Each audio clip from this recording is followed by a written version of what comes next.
Basse Cody International, bonjour et bon début de la semaine à tout le monde, vous qui me suivez partout dans le monde. Moi, c'est Titine Jolie, je suis ici à Kinshasa, capitale de la République démocratique du Congo, notre cher et beau pays, avec 2 345 410 km carrés, notre pays, le pays de nos ancêtres. Vraiment, merci. Naba Fekodi, Sténion, surtout, tout coûte une début à se mettre à Masolo Zali, lié à l'activité sportive, Yambo Kanabiso, parce que nous sommes les patriotes, nous sommes les Wazalendo, nous sommes les fécodistes. Église au point du village. Vraiment, merci. Nabatunion surtout. Aujourd'hui, on va parler de la Ligue Foot. On va commencer. Premièrement, la Ligue des champions et Afrique. On va descendre parler de la Lina Foot. On parlera également élection au niveau de la FECOFA, des projets de Véron Monsengo et nos deux joueurs qui évoluent au niveau d'Angleterre, à Watford. On va parler, on va parler Coupe du Monde préparatif, comment ça se passe.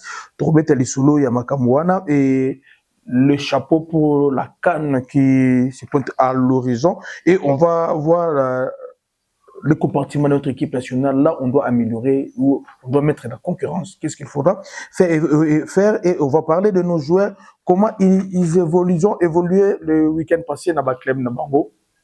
Restez penchés, vous ne serez pas dessus, car les matières à traiter aujourd'hui est tellement riche, ça va faire plaisir. Il y a Yemoko Guy Kakiesi depuis Paris, Guy Kakiesi.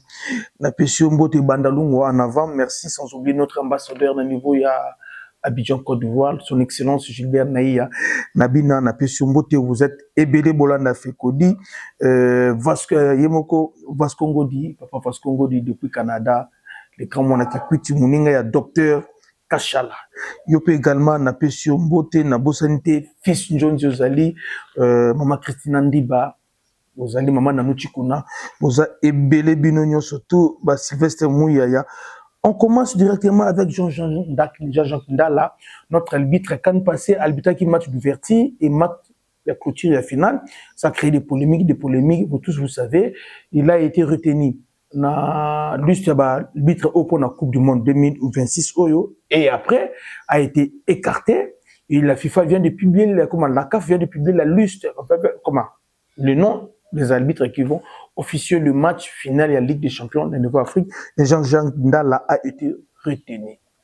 Retenu comme arbitre principal, il y a match à finir à la Ligue des Champions. Ça a créé des controverses en Afrique. Dans d'autres cas, on dit que non, il n'est pas crédible. Et dans d'autres cas, on dit qu'il est crédible. Et chez nous, au Congo, c'est que ça fait mal de voir les Congolais, nous-mêmes les Congolais. Oh, peut-être toujours maîtriser le rouage et l'arbitrage africain. À cause de la match,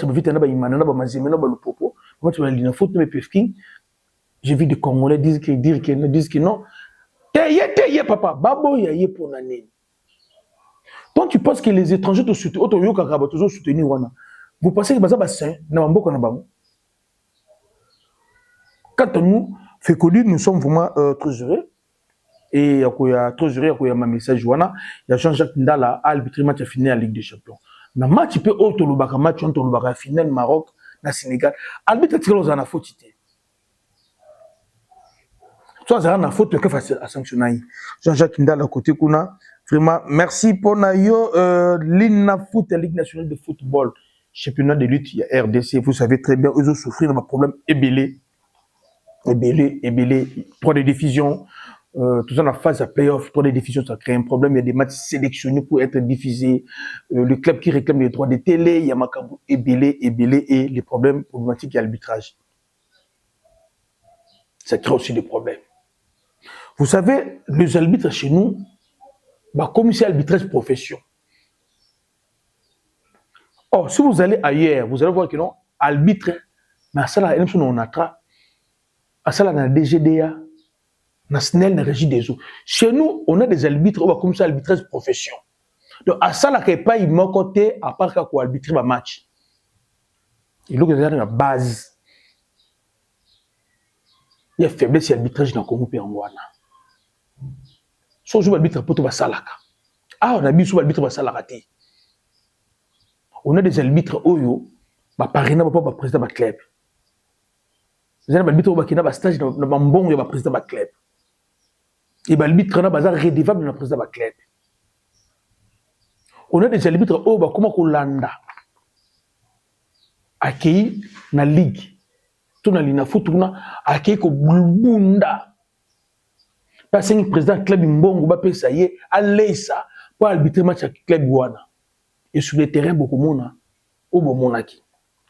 Aujourd'hui avec club Arobetana Don Bosco, vite Don Bosco, qu'est-ce qu'on peut dire encore du avec club na Don Bosco? Don Bosco oya ba les jumeaux de Kainda et mikusi vous avez de Kosibwe des jumeaux là. Oh fallait faire club ah ça la nul. Pour ma champion il na faute. Un stade de martyrs ah. Don Bosco y. Non avec il fallait gagner Don Bosco pour ma premier.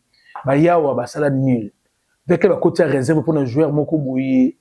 Il y a Elima, je pense qu'il faut jouer Elima. Joueur à Limo Kakaboué, à comment pas venir dans Bosco. Traçabilité et prouver que non, joueur Azali, joueur il y a Elima Matadi, je pense. Mais tu as transféré, mais joueur avec un ndengeni, bima fraude, complication quota. Fait qu'on fait trancher, il faut trancher boue. On y va le bani. Preuve de bonne foi. Dans Bosco fraudissant joueur. Quand le joueur à mon année a un dossier, avec les bafundi, va tracer joueur. Effectivement, joueur a joué à équipe à Matadi de Kuna. À comment la machine d'engagement de licence n'est à la côté Kuna. Joueur avec double affiliation. Toka Ngingolo, Naba Poil Naye, Bakanyi Moutou, met dans la sac. Et comme il m'a Yokana. À l'époque, Moïse Katumbi Chapwe. Très puissant. Plus que mon volcan. En fait, il a foutu Kadarabi, jouer les ballons. Jouer les ballons. Moïse Katumbi jouer les ballons. Eh! Avec une raison, Babimsa règlement que vous avez stati, tout le règlement, il y a l'ina foutité. Faire preuve de bonne foi. Avec la période de saison. Mais le fait que vous êtes dans Bosco, on ne sait pas, ça va, qu'est-ce que ça va donner. Bonne chance avec la bonne chance dans Bosco. De mon côté, il y aura aussi TP Mazembe contre Lupopo. Derby le choix, mais Egezala à 8 coups. Pourquoi? Les deux derniers matchs, Mazembe Lupopo trouve le Bimarakaka. Trouve le Bimarakaka dans le stade. Match pour Bibé, tu mets dans Kibasa Malibawa. Nayoki, Nani, Kasusu, la vestiaire, le Banginini. Ceux qui trouvent le Bibi parce que ceux qui vont soigner. Ceux qui vont soigner à Mazembe, ceux qui distraient, ceux qui distraient, là, on va la sécurité à Mazembe. Vous êtes distrait. Donc, on va voir bonne chance dans Mazembe, bonne chance dans le Popo. Communiquer ça, la mi-match, ils ont la huis clos. Donc, vous allez demander votre match na TV. Vous avez une bonne chance, Nabino. Côté Kuna, et on va voir ce que ça va donner. Ce que nous voulons cette fois-ci. Toujours Senga. Rigueur dans l'arbitrage. Oui, l'équipe n'a pas au moins niveau pesé à moi qui te manque. Moi, je ne parle pas de talent. Je parle de niveau pesé à moi qui te manque. Mais les arbitres aussi, ça la paix qui m'a tombé Simba.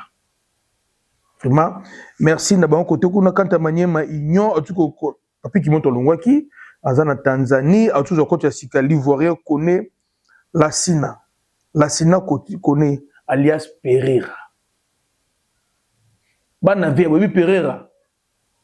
Bana Kimbanseke Baby Pereira. Nani Baby Pereira ti dans masola bala Congo. Et le nouveau coach il y a maniema union la Sina connaît alias Pereira. On va voir ce que lui il va proposer. Plus que Papi Kimoto. Quand je le dis, Papi Kimoto a fait vraiment de preuves de niveau. Il y a Maniema Union. Félicitations Naye. Et sois le bienvenu le nouveau coach Maniema Union. Merci Nayo. Côté Kuna, 4 tokens à niveau, il y a élection. Bana Fekodi, avant que je le parle. On commande la Ligue nationale des jeunes. Là-bas, Trésor Lola, baptisé Fikanina. Félicitations au Djogo Trésor Lola. Tolobaki Ango. Fikanina. A Salaka Kamabiti. Mais ce qu'on déplore dans Zéphika Nina, c'est ça que, entre autres, sa gestion était devenue opaque. Ça veut dire qu'il y a de ligues telles que Ligue Yakan Katanga. L'équipe d'âge va la considérer. Ligue le coup qui s'engage. Au Congo, on a mis sur la province de Rabel, c'est Kinshasa Katanga. Ok, bas Congo, aujourd'hui, dès que ça y province orientale. Lorsque l'on est province orientale, l'on est Katanga. Meilleur centre de formation, c'est KFA. Zanakatanga. Olongoli yango, bazate. l'équipe de jeunes so beta anami tunaka pourquoi ba équipe ba jeune ka fa ba yakate parce que bazala kate je be au Zefi quand même masala qui muke le que bomi Zefi c'est être entouré et coaché par Constant Omari, qu'on se dise quand même la vérité. Aujourd'hui, ce n'est pas un secret. Les clans Infantino, aujourd'hui, il y a un petit peu bazana pour ça, il y a cette blatère, il sous-souté. Il y a tout. Omar, il fait partie, il y a clan Utuko Leka. Et les dirigeants de la Ligue, ils vont voter, ils yebi makambwango. Raison pour laquelle ils veulent être du bon côté. Il y a une histoire. Et des choses changent, des choses tournent. Ils ont compris. Zefi a été pas abandonné, mais Zefi a été sanctionné. Je pense 26 à 10, ou 26 à 11, à 15, je pense, et car à 10, 11 voix. Le président sortant, Betio Makasi Bongo, ils allaient leçons où Zefi a joué. Les gens m'ont posé la question, est-ce que Ligue non n'a pas eu Congo central des Alara Wapi? Un joueur peut quitter, Madimba, pour qu'il mette la Kisanto. Mais qui m'a collé? Vous avez traduit Madimba. À qui m'a collé? Pas bête on est. Ah, j'ai na Kinshasa, nous tous tout le monde est en haut. Joueur à zone Kingabua. Makolo. Ah, qu'on mette le terrain au cas de RTNC. Un joueur à zone là-bas 6 à 7 km. Même 10 dans Makolo. Pour qu'il mette un match. Pour mettre le match, il y a 13h dans ça, oui. Alors, je vais primiter l'autre côté. Je vais mettre ici pour rejoindre un peu ma cour. C'est ça, football de jeunes. Oh, j'ai fait encadré pendant 18 ans. Yangouana. On veut des changements. Nous, tout ça fait qu'on dit. Église au coin des villages. Papa, moi, on a 7 km dans ma cour. Nous tous, on a fait ça. Hein? Nous, on a fait ça. Tous on a bandal. Tous on match à 13h. Le parc 5-20 mai. Pour pas dire mola, papa, ngiri, beaucoup de venir sayo, direction sayo, bo lali kasavou. Beaucoup de kasavou, beaucoup de babo parla, bakati kati wana pam, bo bimé chopi, pour nous qui ont besoin, oh, je vais partir et chopi, ou l'élong bimba. Vers le parc 5 moi. Moi, ça avait 100 francs, 20 francs, 10 francs, 20 francs de ma boum. Moi, sachez. On a un petit affaire des années. Match est bête, moi. Aujourd'hui, va résumer tu vas tout cas, on va na ba. Ban pèse là, tu vas dans ma belle. Na émission, ma belle moto. Ce qu'on vend dans l'hôtel, ce qu'on match. Ma belle se chauffer nan yo Congo. Na fait spam. Pour tu vas faire jusqu'à Kaboué. Tellement qu'il est chauffé. Télé montre qu'il est chauffé. T'as la bottine. Ah, papa, ouais, tellement 36, mais plus bottine numéro 40. Et pas sous les sous. Au kangi balasa pose jusqu'au signe to scotch au kangi on sur le colomo bimba po botine lo ngwa to sali boye mama balo ko na zelo lisusu ya so à l'époque je devais tabaler sikoyo ba les alaki ba dé condamné na ba toi condamné de so ju ballon so betaka likolo so ju ga ballon chali boso wele là so liboson ya zelo moyi kimamba. Pourtant, ce qui m'a dit, bah yebi ko sopaka. Bah mi ko so wala no na sim na pembeni siko. Yé pas sopa yé. Ce que nous ozolanda na no ballon papa na bisio, vous êtes déshydraté. Moi pema. So eza sous na mon côté. Mrusu. Adversaire a yesko sopa yé. Oh, ça peut soper, ça peut centre bobo ko kwei.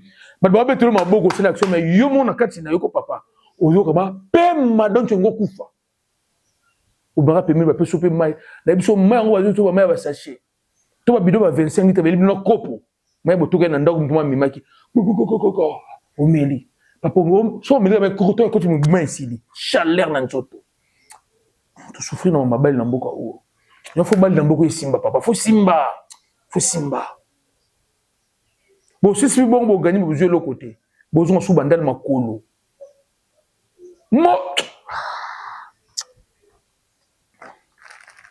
Vraiment, Trésor Lol a gagné qui Zefikanina. Et après, on a vu Aziz Makoukoula. Tout à Aziz Makoukoula n'a pas quoi qui a Trésor Lol, peut féliciter. Na adage d'abord football ou footballeur. Vous avez vu, il y a eu Trésor, il y a eu Aziz Makoukoula, il y a eu Roger Toto, il y a eu Zola Roum, il y a eu Belé Lombele, bah tu vois que Belé bah joueur ma bayaki vraiment il y a Koyambaye côté à l'INAF Ligue de football féminin, tout le monde Maman Olive a gagné, arrête Boutela. Maman Olive a gagné. Mais ce qu'on déplore, je suis en contact permanent. Il y a bande ko ya Mbujima, Ikananga, Lubumbashi banini.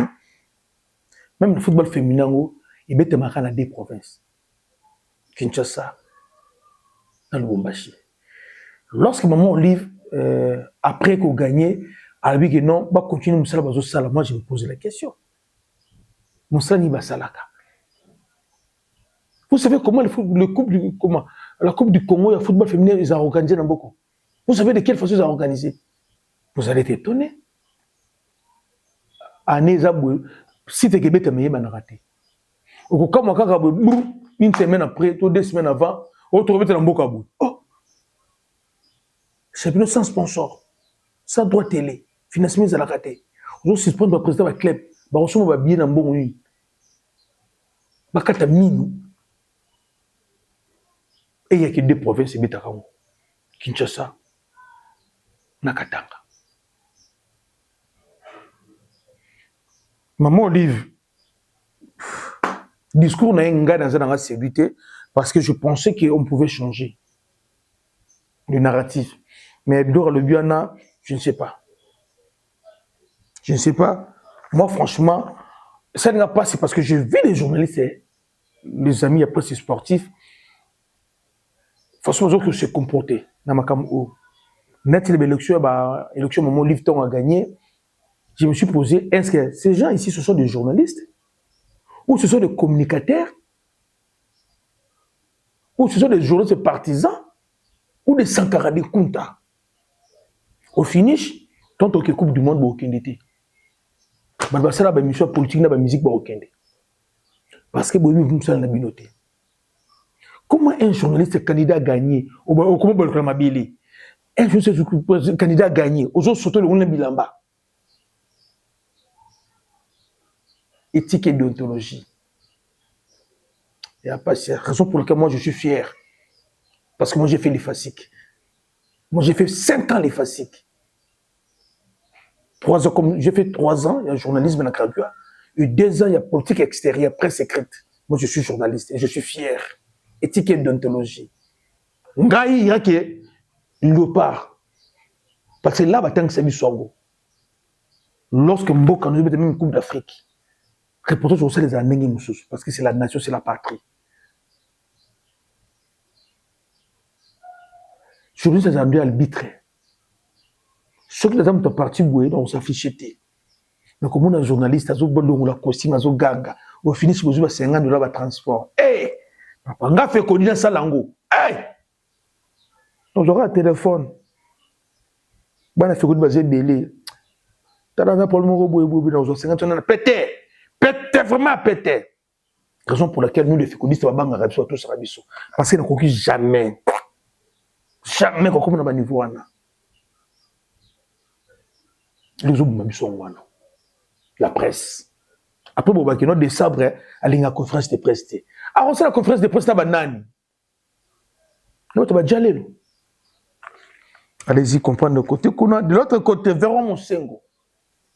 Après retrait officiel, il y a candidature, il y a Christy Chabani Nunda Oazali, candidat du peuple. Les raisons poussées par Chabani Nunda Yemoko Ayebiango. Et Batouazolo, c'est que nous savons. Bref, Chabani Nunda a se retiré. En course, c'est la déception pour le peuple congolais. C'est ma déception. Retrait à candidature Chabani Nunda, c'est la déception. Maintenant, il y a 2 ou 3 candidats. Bon, compétir, il y a Aziz Makoukoula, Azmak, Bosco Mouéou, et Véron Monsengo, l'ami d'Ifantino. Monsengo, il a donné les 4 axes il y a candidature naïe. Il a parlé, premièrement, la restauration de la bonne gouvernance et la crédibilité de la FECOFA. En fait, moi, je n'ai pas vu pourquoi parler de la restauration, la gouvernance et la crédibilité. Quelle gouvernance? Je devais quand même parler de la gestion de la FECOFA. La gestion. Lorsqu'on parle de gouvernance, nous, pour qu'on a mis ça, on voit moment politique. La restauration, la gouvernance, la bonne gouvernance et la crédibilité de la FECOFA. Est-ce qu'aujourd'hui, FECOFA est crédible? Non. Là, il a raison. FECOFA est crédible. FECOFA, c'est un hôtel à Kinshasa. Alors, Jabatu. Insolvable FECOFA. Qui dit en fouka. FECOFA n'a mis son nom. Qui dit en fouka. Fouta Nyongote. Charwa. Place où il y a un bakara FECOFA. Facture à $600 bakoko fouta motu. Donc tout le bangote. Ça c'est un.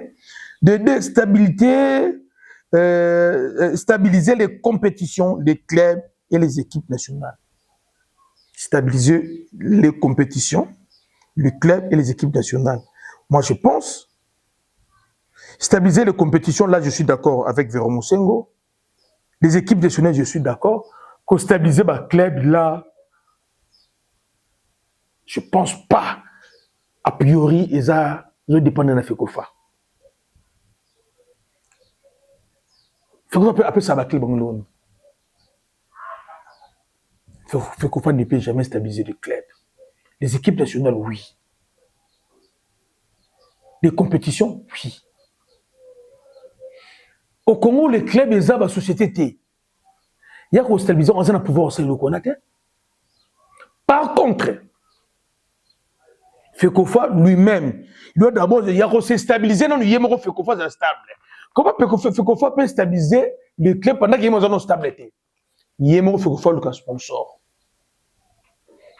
Alors qu'on va entrer, dès qu'on est sponsor, je vais entrer à ce moment-là, alors comment on imposer ma club?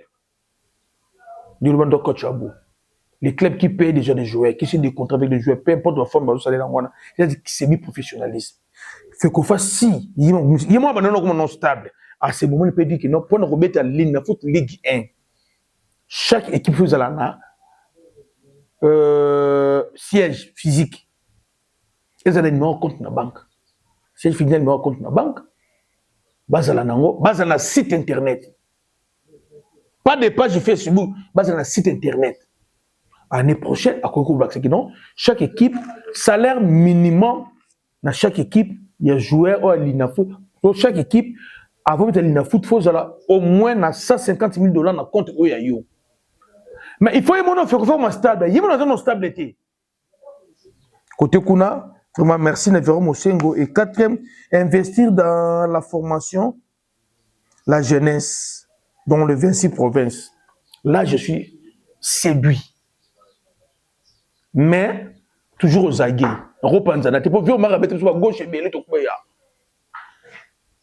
Investir dans la formation. Le vrai problème du football congolais, c'est la formation à la base.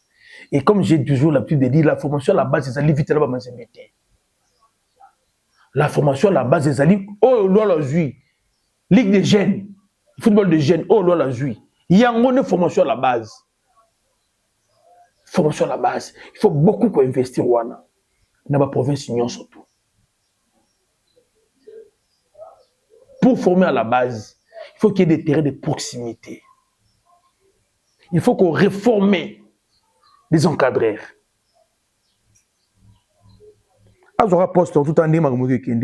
Il a parlé de la culture, un modèle durable des infrastructures, finances. Les infrastructures ici, on a trop de participation à la Coupe du Monde. Tout ça, on a besoin, dans 26 provinces, chaque province, des terrains de proximité. 2. Écoutez, dans le côté. Dans chaque province. Finance, FECOFA ne peut pas marquer de l'argent. Dans Wana, image, on a besoin cette fois-ci. L'image équipe nationale, ils ont révolutionné. De ça pour nous amener à niveau merci à continuer ça. Mais il faut révolutionner. On n'a pas vu, on n'a pas besoin comme on a tant que n'a Maroc, Abidjan, bah imagine le bossu yaki, tout le monde n'a pas na na plage à 100 mètres bakani na téléphone. C'est parce que agent sur notre venant fait qu'il faut pas qu'il ait quitté. Toké Maroc, arrivé à Fekoufa dans Maroc, il y a Léopard dans Maroc, mais moi j'ai bimaté. Il faut que doter équipe de communication et presse, il faut qu'on fasse matériel. Il faut qu'on fasse pas cause de la chaîne de télé, il y a beaucoup. Soit la chaîne de télévision, il y a un matériel adéquat pour l'agence de presse et audiovisuel. Merci côté Kuna, on va voir ce que ça va donner vraiment qui toque au côté Kuna. Il faut signaler que Makelele a soutenir Naye Véron Mosengo. On va voir ce que ça va donner. Pour éviter et que souka dengenin côté qu'on a bonne chance tabango surtout vraiment. On avance pour vous parler. Hier on a vu des images, en fait la semaine passée, la semaine coulée, on a vu des images de l'entraîneur équipe nationale, il y a Sénégal, dans le championnat Belgique, il y a Angleterre, tout le monde y a qui est là-bas joueur. Si déjà Sénégal est une équipe presque aguerrie, que nous tous dans l'Afrique toujours continuons l'équipe à Sénégal, nous qui nous est là-bas joueur, nous renforcer l'équipe. Mais chez nous, la politique est de ça pour ça bongoté. Et ça nous fait mal. La dernière fois, on avait vu des Serbes aller suivre un joueur, c'était quand? Pas suivre un joueur, mais aller écouter la match aux joueurs congolais. C'est quand? On n'a pas dit qu'ils ne sont écoutés la match, des fois aux joueurs, non. La dernière fois, on a vu des Serbes dans le terrain en Europe. C'était quand? C'est ça le vrai problème. Bana fait qu'on dit photo que ça remonte de ça dans ma vidéo. Ou de ça dans Leicester était ma vidéo. C'est faux. Ils a ia. Bati ko sabino. Ils a lokuta. Ah na fait qu'on dit formule le karaté. C'est faux. Ce qui l'entraîneur a jugé que je ma vidéo c'est pas un problème. Mais photo oyo na information selon laquelle des sabres, laquelle dans ma vie dit, ils ont le kuta. Ma formule va obéter bino. Vous comprenez? Bien que ma vie dit dans le système aux kita pour votre information, ma vie dit dans kita n'unité. Il dit ok tourner division en Angleterre. So mon a déjà travaillé et dans un moment il va changer le club. À ce on a équipe ils ont mata première ligue première ligue non. Ma vie dit dans première ligue une équipe moi sika. Bon, finalement, on a cessé de dire mais de ça, dans ma vidéo de photo, on a ezalo kuta, eza ia. Dans ma football, le kuta. Dans ma forme. Après lui, on va voir l'homme à 3 casquettes. Azor Matousila. Hermogo au néerlandais, Hermogo hollandais, le lot a commis au congolais. Là, pas Congo. C'est pas un problème. On n'a pas Congo, ils ont un problème. Mais nous, on a niveau Fécodi, nous sommes clairs, on n'a pas besoin de lui. On n'a pas besoin de lui. Au moins en Algérie, comment s'appelle le joueur là? Tant que on a intéressé, il y a visé haut niveau. Algérie, c'est qui est. Au niveau en France, va jouer. Les lots, Algérie, la Coupe du Monde, a commencé lui à faire des yeux doux pour la France, pour l'Algérie. Algérie, bah, c'est que non, c'est va clôturer. Parce qu'on tient les Matoussi là, parce qu'on tient les on ne peut pas venir, l'équipe nationale va 28 à Tolembi. On en a marre, on en a marre. Bazan va 28, on va t'as les délais. Tout le monde va kindi. Machine bakota to ba susu bazor to akoya akobeta koleka nani oleka mukao oleka Sadiki oleka Mtousami on n'a pas besoin de lui boyebi ça y est kaka ndé bika zaki intéressé na mona biso te ya RDC biso pe to na place pour na été mbeli code 16 et bébé beba et bonga 12 abetaka biso 12 le kinoko lukaye lelo biso to beti be 12 boyebi ça y est ki mwana mboka to boyete mais na place l'équipe nationale à la place sous-souté à la place sous-souté le pas ça dépoté c'est pour poubelle tu comprends vraiment kitoko côté kuna to évoluer bana fait connaître ça la possibilité de sur ba joko na biso na sur la coupe du monde c'est sûrement plaisir peut-être sur ba joko na biso na coupe du monde. Et puis ça joue à terre, biso a montré ce kaka boy. Maman, na biso contre Atlanta kaka boy. Maman, on a RDC Portugal. kaka bokaka yoleli yanga ina diopa bisengo ya biso na diopa ata na mabata ata na ba pigeon to kokende mutu to boyaka léopard na ba faible commencement na biso pe to boyi si to clôturer mama boni la batu pa wan bisaka depuis bisaka ya batu to boyaka biso na kala to boyi bino ba petia sika bazoya ba médecine aussi ba Samuel Liling on peut peut-être petit 22 23 tout Luka donc petit 22 23 c'est déjà 28 ans 28 ans bunda zoka utikana musisa mona ndambu ça ne doit pas to boy tout ça besoin ba jeune to bunda ba kano ruye so le besoin kan kokolo mo besoin kan kokolo ba tsa deka no ngivanda bebeta kana ngote ba so le ke ba la ki so ngobanga ça se pose na biloté côté kuna vraiment kitoko to bana fait kodi RDC Portugal qu'on vous trompe pas au moins qu'ils aient choisi entraîneur tout en beaucoup na bango Cristiano Ronaldo n'est pas sanctionné il va jouer azo qui sanction rouge azo qui rouge on a deux rouges à succès match peut être en Irlande le ngula qui déjà rouge moko et après deux rouges à succès le ngona ndo RDC Portugal c'est selon un terrain bon moi pas uta bandundu ya moi bon moi uta bandundu ezo quel bitre ona Cristiano va jouer. Je voulais dire ça parce que les gens m'ont posé beaucoup de questions. Oh, Cristiano, Roberto. Cristiano sera bien, bel et bien de la partie, il va jouer. Mais, il banque c'est sauté. Il banque c'est l'ango sauté. Côté Kuna, vraiment, je suis très heureux de voir parcours et jouer cette saison. L'équipe n'a pas de Watford. Là, je vois les Jérémy Ngakia. Il a déjà Léopard, il n'a pas de problème. Il devait d'ailleurs jouer match à barrage. Il a quitté parce que, il a un choc. Maintenant, il est en forme. Mais cette année, il a joué 33 matchs, 28 fois il a été titulaire. Jérémy Ngakia, 3 buts marqués, 4 passes décisives pour un latéral droit, c'est quelque chose de bien.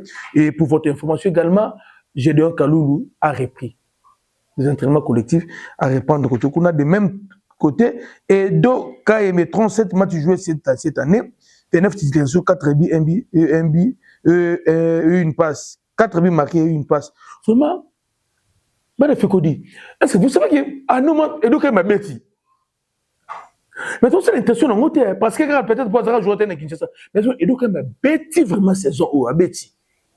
Félicitations Nadjogo Nabiso côté Kuna et ça Nabiso plaisir bana fait connu on évolue can toujours dans ma coupe du monde mais tout sur la canne tout font la parenthèse mais encore plus ça plaisir na Kadhafi Mawete ozo landa fait connu en ce moment.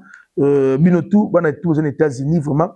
Merci Cannes 2027, vraiment, avec notre performance, tous en un chapeau A, chapeau Liboso. Donc, pour Zala, Kenya, Ouganda, Tanzanie, les 3 pays organisateurs, on va ajouter Maroc, Sénégal, Nigeria, Algérie, Égypte, Côte d'Ivoire,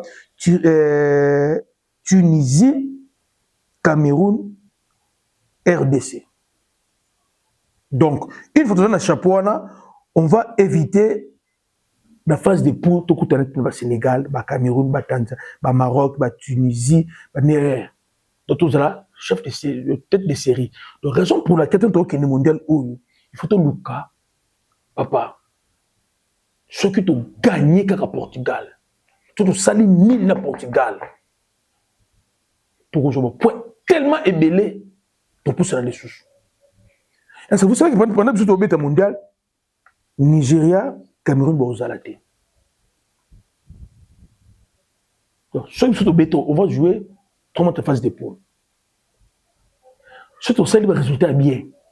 Donc, laisse-moi faire Zoza, mais ceux qui ont mata. Bango, peut-être, on va bouger, tout le monde quitta. Comme ceux qui ont mata. Oui, mais Libéria, je pense qu'il faut à Sierra Leone.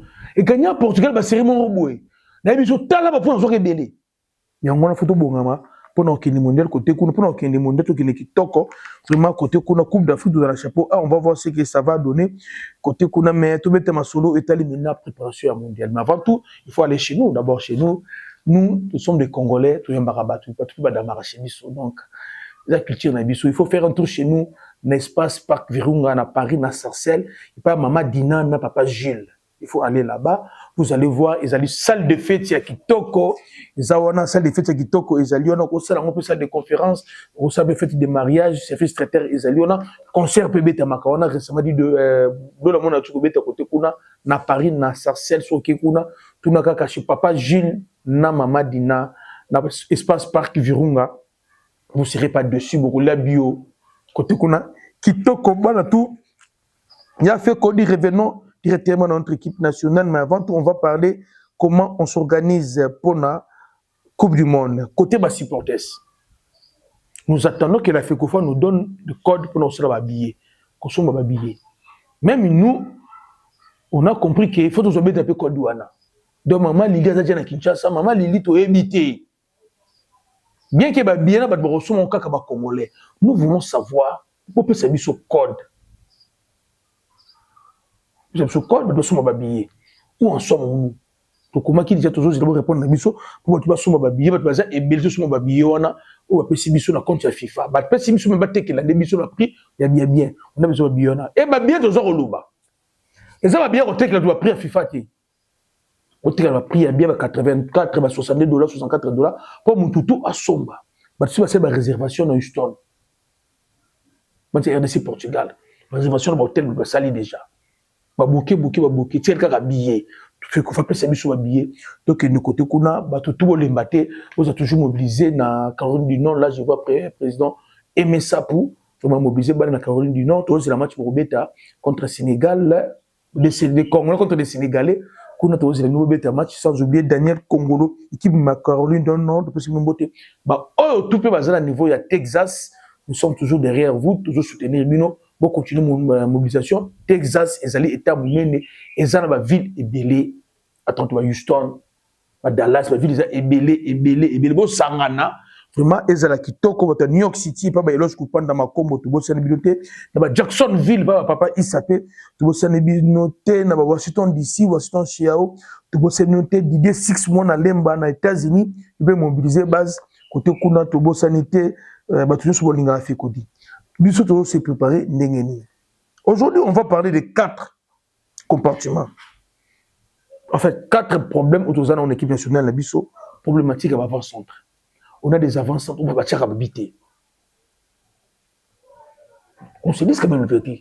Bah numéro 9 na Biso na Ningala na Biso Fekodi, bâtir à habiter. Ça fait un temps à habiter. On se pose la question banzazo sala nini équipe nationale. A Rosaï Loroni. Puisque quand la maille a bossé dans l'équipe nationale.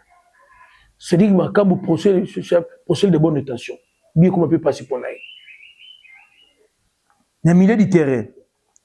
Si ça fonctionne bien, mais on a une inquiétude concernant remplaçable valable qui est Moutoussami. Au cas où Moutoussami a bétité, a eu des jeunes, ou à Béli, ne nous remplaçons pas Moutoussami. Parce que l'âme de notre équipe nationale, c'est Moutoussami. On a compris ça. Au cas où Moutoussami a bétité, non, poste-là. Moi, je ne vois pas depuis quel a joué rôle à Moutoussami. Mais par contre, je vois Lavia peut faire ça. Lavia peut faire ça. Banjou, c'est quasiment peut faire ça. Donc, tout ce qui insiste, le niveau, il y a renfort. Côté latéral gauche, Nabiso, le maillon point faible de l'équipe nationale, on encaisse beaucoup de côté. Jusque-là, ils en ont compacté.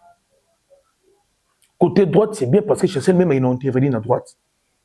Côté gauche, on va voir si ça va vous donner. Gardien de but, na poteau.